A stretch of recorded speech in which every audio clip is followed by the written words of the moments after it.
Bonjour Madame la Présidente, donc présidente du syndicat de la magistrature. Oui. Vous représentez à peu près quel pourcentage aujourd'hui par rapport à l'USM? Alors, aux élections professionnelles, on représente à peu près 30% du corps.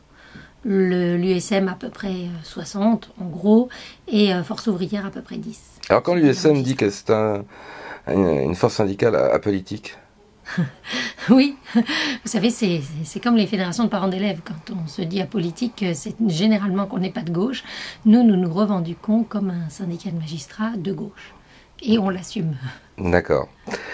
Donc vous vouliez nous parler des changements qui vont intervenir dans la justice des mineurs.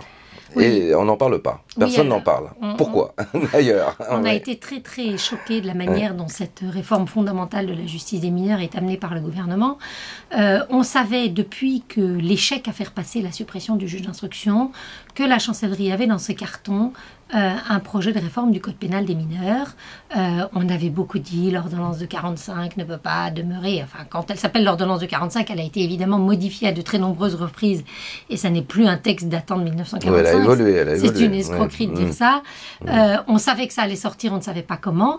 Eh bien, le gouvernement a présenté un projet de loi sur la participation des jurés, des citoyens, au jugement des infractions et sur la réforme de la justice des mineurs.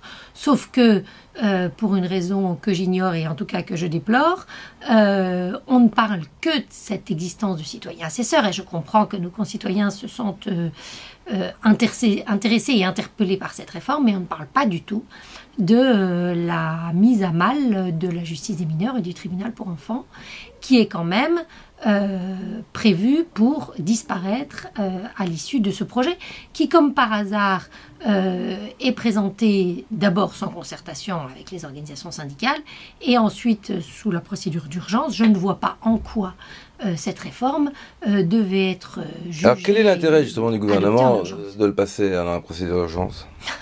Pour que ça passe plus vite et que ça passe avant la fin du quinquennat et que ça passe sans débat.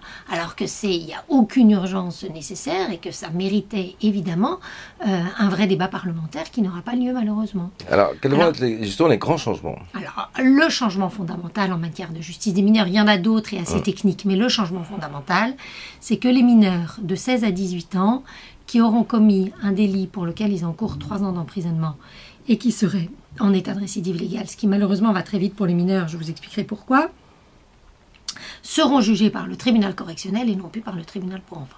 Ça veut dire qu'on met à bas la spécificité de la justice des mineurs, comme si on ne reconnaissait plus que quand on a 16 ans et qu'on a une personnalité en construction, on ne doit pas être tout à fait jugé comme quelqu'un de 30 ans qui a une personnalité assise, qu'on doit prendre le temps et que les mesures éducatives doivent avoir la priorité sur les mesures de peine. Ce qui n'empêche pas de prononcer des peines, ce que les tribunaux pour enfants font à longueur d'année, mais qui donne toute la garantie des investigations sur la personnalité du mineur notamment que donne aujourd'hui le tribunal pour enfants.